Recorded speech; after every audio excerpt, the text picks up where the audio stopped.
Hola chicos, ¿qué tal? Buenas noches. Thank you for joining tonight in this new mode for our lessons, live stream. So, thank you. Let's see. Yes. Good. Well, gracias for tonight because I know that actually I was informed a bit earlier that today there is a match. There's something about football.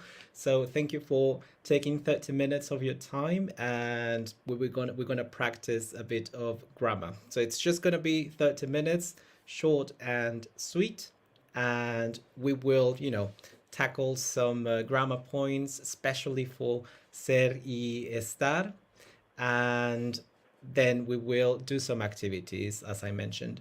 So this is a live stream, so it means that of course there's no audio, there's no interaction when it comes, orally, but you should be able to put comments if you want on Facebook and YouTube. So feel free to do that if you want to. If you want to interact that way, if you don't want to, it's completely okay. It's up to you. As you can see, this live stream is going to be in English because I do speak English. I know that I don't do it in class, but I was thinking to have a first session, and if you have any question in English, just feel free to to tell me about them, and maybe it could be a bit clearer. Sometimes it helps when the explanation is in English, and you get to judge my English too, which is which is also good. Well, thank you again and welcome everyone. Let's say I have a comment. I have a comment, yes. So it says, estupendo. Yes. Hola, ¿qué tal? So there we go. We're going to start with our lesson today. Ser y estar. Such a tricky topic, I know. Ser y estar actually is one of my favorite topics because it's something that even people who would say they have mastered the language, it always comes up again. It's something that we have to keep practicing every time because, as I said, it could be quite tricky. We're going to start analyzing one example. I like this one. The banana is green. I like to use fruits.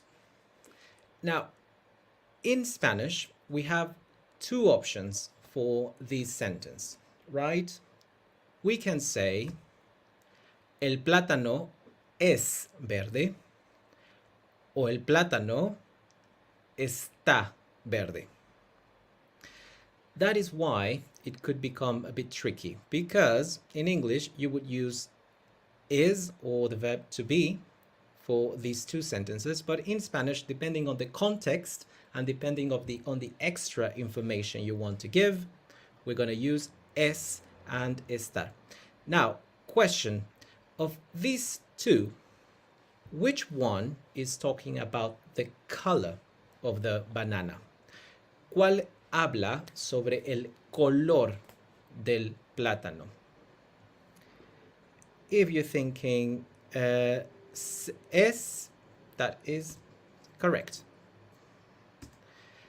Number one, es sobre el color del plátano. We're talking about the color. So if the color is covered with number one, what is number two talking about? El plátano está verde. In this case, it would mean that it's unripe, that it's not ready. So in Spanish, depending on what you want to express, we would use whether es or estar. El plátano está verde. El plátano es verde. As a rule of thumb, every time we learn Spanish, you will find that ser, they would say, is used for permanent things, as is the color. this is what it becomes tricky when we overanalyze our sentences, because you would say, well, yeah, but the color will change, which is true, it will change, but right now we are talking about something that it cannot be changed, because the color cannot change in 1 second. So it is something that we consider to be permanent. It's a description. El plátano es verde, color, something permanent. Now, when we want to express change, el plátano está verde, unripe, or no está maduro, para cosas temporales, for temporary things. Now, because it's Spanish and we love exceptions, this is not a perfect rule, right? We will see why. If you take it as a rule of thumb, it's perfect. Ser, permanent. Estar, temporary. It's totally fine. But we have to know that there are exceptions, and we will see one right away. So one exception would be this. Romina, estudiante de biología. Ser o estar. Romina, estudiante de biología. If we follow the rule that we just learned, we might think, well, it is estar, right? Because it's something temporary. She won't be a student forever. And the logic is right. The logic is there, actually. But as I said, this is Spanish and it's not perfect. We always have exceptions. So in this case, we use es. Romina es estudiante de biología. Why? ¿Por qué? La regla, the rule says, professions, jobs, or trades always use ser. Regardless whether you will stay a student forever, or a doctor forever, or a teacher forever, we will always use ser. Romina es estudiante de biología. Good. Now, this is what we're going to practice, the exceptions and the uses depending on the context of the verbs. Let's move on. We have 6 examples. They're mixed. So some of them, they require ser. Some of them, they require estar. What I want you to do, I want you to complete with ser and estar and conjugate the verb depending on the subject. This is crucial. It's very important. Hacemos el número 1. Let's go to number 1. La moderna ciudad de Tokio en Japón. So we have 2 options. La moderna ciudad de Tokio es en Japón, o la moderna ciudad de Tokio está en Japón. What would it be? Let's see our options. Now, I prepared this for you. You have the 2 options and they already conjugated. What would you choose for number 1? La moderna ciudad de Tokio está en Japón. La moderna ciudad de Tokio es en Japón. La respuesta es, the answer is, la moderna ciudad de Tokio está en Japón. We will explain this a bit later. I just want you to practice. 2. Mi hermana y yo somos italianos, o mi hermana y yo estamos italianos. What do you guys think? In this case, it would be somos italianos. Mi hermana y yo somos italianos. 3. Juliana es diseñadora de interiores. Juliana está diseñadora de interiores. Juliana es diseñadora de interiores. 4. ¿Estás nervioso por la presentación? ¿O eres nervioso por la presentación? So are we trying to ask here, are you nervous about the presentation? This would be, ¿estás nervioso por la presentación? Again, don't worry, we will explain this a bit later. This is for context. 5. Mi amiga es baja, morena y guapa. Mi amiga está baja, morena y guapa. Mi amiga es baja, morena y guapa. Y el último, and the last one, la tarde de hoy es muy fría o la tarde de hoy está muy fría. La tarde de hoy está muy fría. Okay, so here we have our uses and they're a bit mixed up. We're going to put them in order and we're going to start with the uses of estar. The first one is that we use estar para sentimientos. ¿Estás nervioso? Are you nervous? El elefante está feliz. Everything that is related to feelings, sentimientos, we are going to use estar. For example, ¿estás nervioso? ¿Estás desesperado? ¿Estás emocionado? ¿Estás triste? ¿Estás preocupado? ¿Estás contento? Regardless whether they're positive or negative, every time you use a feeling, we are going to use estar. Muy bien.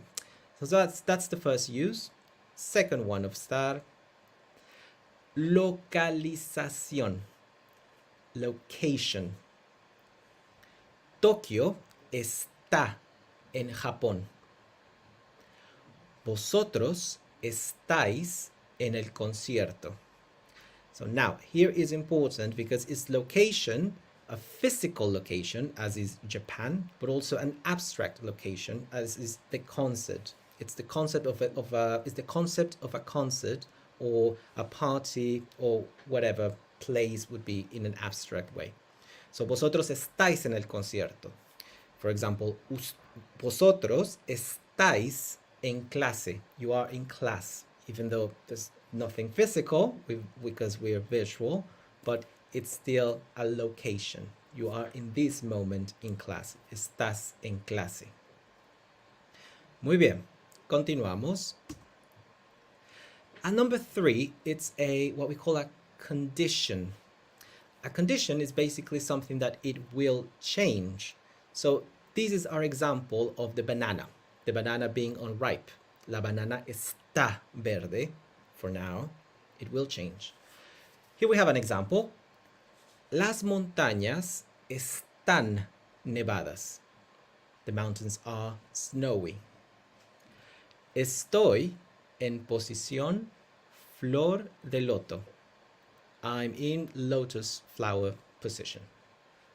So, physical thing as well, and something that it will change, as you can see. These are the 3 uses of estar that we're going to focus on today. Sentimientos, feelings. Localización, location. Condición, condition. Now, that's estar covered. Now let's move on to ser.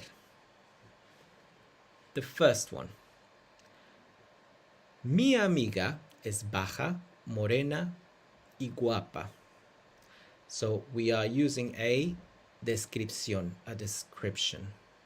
Now, these again, if we overanalyze and we think, right, she is short, she has dark hair, and she's beautiful. Some students would say, well, okay, but she won't be dark-haired forever because when she's old, she might get gray hair. But as we said, the logic is there, but here is a description, and every time we describe something, we use ser. Mi amiga es baja, morena y guapa. Now, that's physical, but also we have another concept. Buenos Aires es enorme e interesante. Así es. Buenos Aires es enorme e interesante. So physical, but also we have an attribution, interesante. And this could be used as well for a person. For example, if I want to say that my friend is intelligent, I would say mi amiga es inteligente. I wouldn't say mi amiga está inteligente, because it's still a description. It's an attribution. Some descriptions you can see them, some you can't. Muy bien. Descripción. Seguimos. Tenemos origen. So we have origin. Mi hermana y yo somos ingleses. My sister and I, we are English. La cerveza Guinness es irlandesa. So Guinness beer is Irish, undoubtedly. Origen, it can be a city, it can be a country, etc., etc. So, and número 3, usamos ser para trabajo. What we said before with the student, a profession, a job, a trade, everything that is in the professional world, we would use ser, because it's your essence, it's what you do right now. Example, Juliana es diseñadora de interiores. Juliana is an interior designer. 2. Arturo es dentista. Arturo is a dentist. Now remember, some jobs in Spanish, they will end in a, regardless they're a man or a woman. Do you remember any more? We have periodista, journalist, we have taxista, taxi driver, and we have terapeuta. Let's do that one. Terapeuta, therapist. So there you go. Some of them, regardless they're feminine or masculine, I mean a man or a woman, we would still use a at the end. So job, trade, or profession, we always use ser. These are the uses of ser: descripción, description, origen, origin, y trabajo. Now let's put them to practice. We have a short text about a guy, and he's telling us about his hometown in the Canary Islands. His name is Roman. What I want you to do, I want you to find out whether we're going to use ser or estar, and we have to conjugate the verb again. We have to be very careful.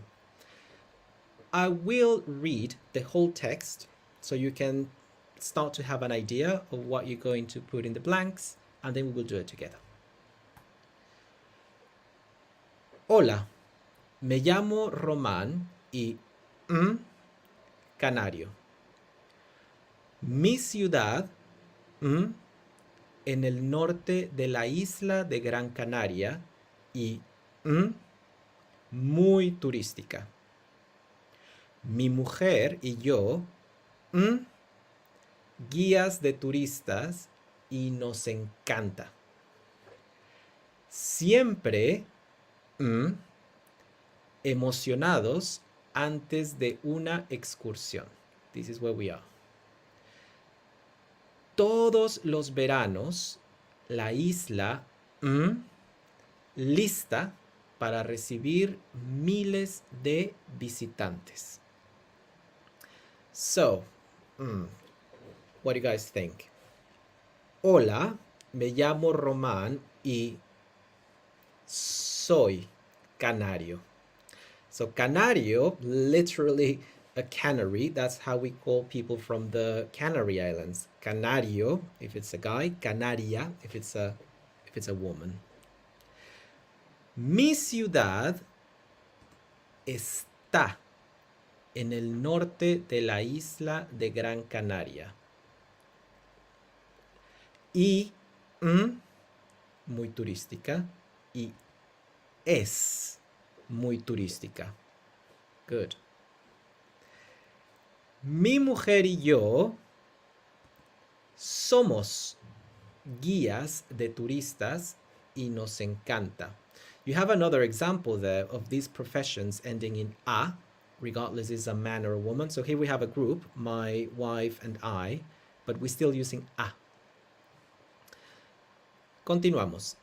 Siempre estamos emocionados antes de una excursión. Todos los veranos la isla está lista para recibir miles de visitantes. Okay, let's analyze this very quickly in terms of vocabulary. So, me llamo Román y soy canario. My name is Román and I am canario. Mi ciudad está en el norte de la isla de Gran Canaria. My city is in the northern part of the Gran Canaria island. Y es muy turística, and it's very touristic. Yes, I'm sure. Mi mujer y yo somos guías de turistas. My wife and I, we are tourist guides. Tourist guides. Y nos encanta, and we love it. Siempre, always, estamos emocionados antes de una excursión. We are always excited before a day trip. So, excursión, and literally, if you translate it, is excursion, but we use it in Spanish for day trips, like when you are on holiday and you just go to see, you know, a tourist attraction for a day. Todos los veranos, every summer, la isla está lista para recibir miles de visitantes. The island is ready to welcome thousands of visitors. There you go. So now we're going to analyze this. We're going to analyze first with estar. With ser. Sorry, well, let's analyze with ser. So the three uses of ser: descripción, origen, y trabajo. Description, origin, and work. Which one would be the first one about descripción? That's right, would be es muy turística. So description about the island, about the place. It's not always about people. It could be a place, an animal, food, whatever. If it's still a description, we're going to use es. Continuamos. Origen. Which one is about the origin? Soy canario. Así es. Soy canario, soy mexicano, soy inglés, soy escocés, soy irlandés, soy español, etc., etc. Which one is the job? Trabajo. That's right.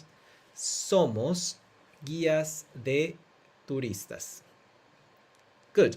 Now let's move on to the uses of estar. Do you remember them? The first one would be sentimientos. Second, localización. Y condición. Sentimientos, feelings. Which one here is related to feelings? Así es. Estamos emocionados.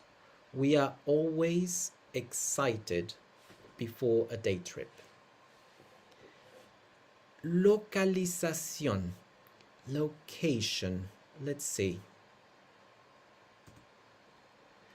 Mi ciudad está en el norte de la isla de Gran Canaria. My city is in the northern part of the Gran Canaria island. So, as you can see, we're using the north.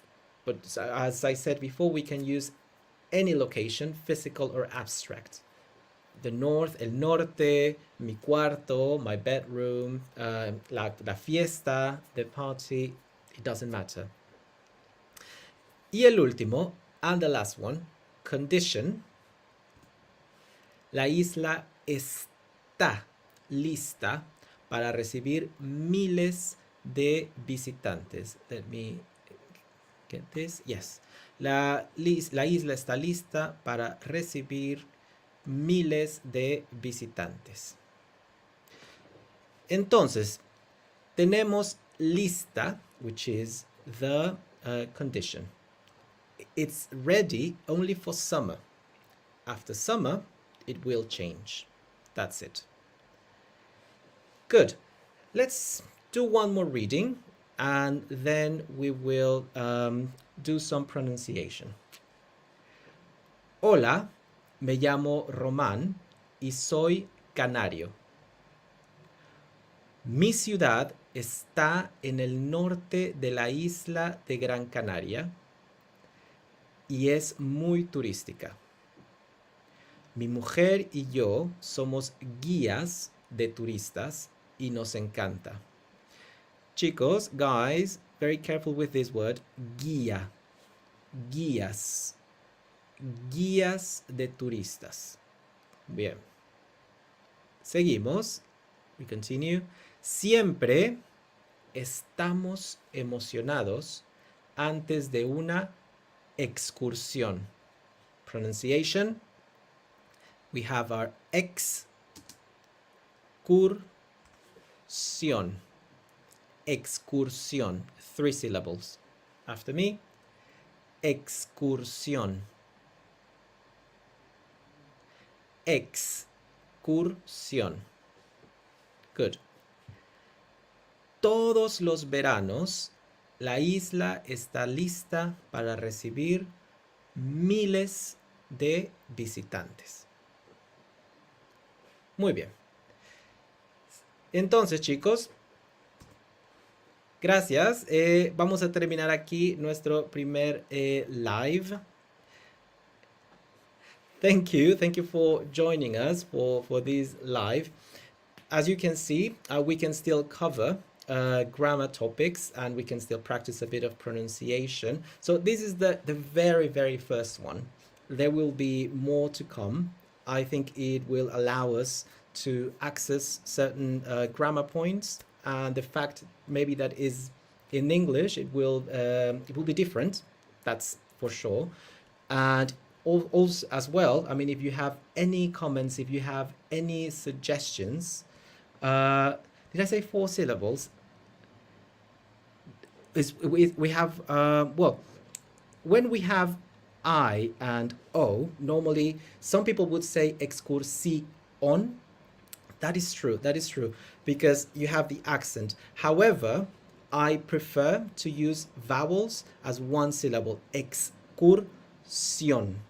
I think it makes it easier for students, but it is true that some will prefer and some will favor the excursión. Both ways are correct. Both ways I said yes. I remember that I said 3, but the thing is that some people would say 4. That's true.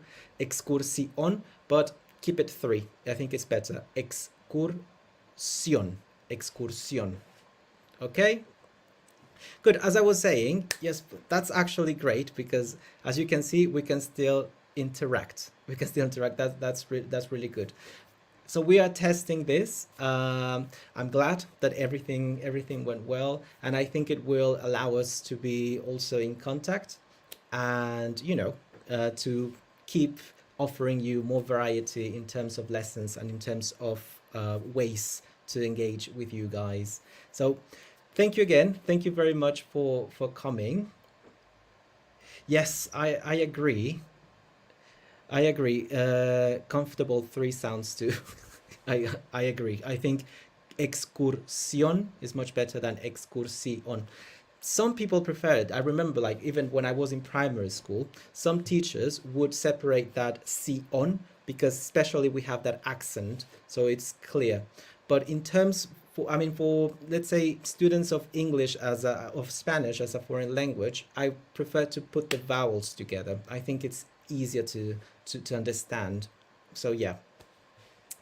Good. So as I said, as I told you in the message, if you have any feedback, please let me know. We will get better with time, but I'm very happy to see that no technical issues happened. Maybe a little bit, but yes, we'll see in the future. Okay.